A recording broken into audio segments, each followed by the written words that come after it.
नवरात्रीत 9 दिवस देवाची पूजा करायची का नाही, किंवा देवांना स्नान अभिषेक इत्यादी वस्तू करायची का नाही? अहिल्यानगर काळमाता तुळजाभवानी देवस्थान पोखर्डीवरनं मी तुम्हाला या प्रश्नांची उत्तर देत आहे. मित्रांनो, साधना करत असताना, नवरात्राचे व्रत करत असताना या प्रश्नांची उत्तर, या शंकांचं निवारण होणं खूप गरजेचं आहे. चला जाणून घेऊया.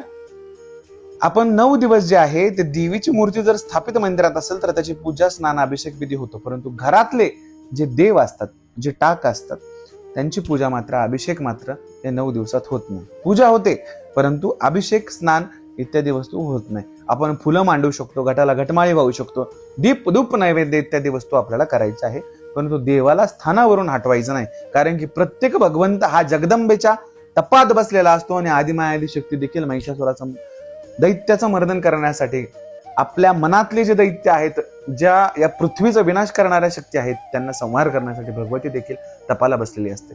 म्हणून तपभंग करण्याचा पातक हा असतो. नवरात्राच्या दसऱ्या दिवशी किंवा 9व्या माळेला हवन झाल्यानंतर देवांना स्नान, अभिषेक इत्यादी वस्तू पंचामृताने करायचं आहे. ओम काली.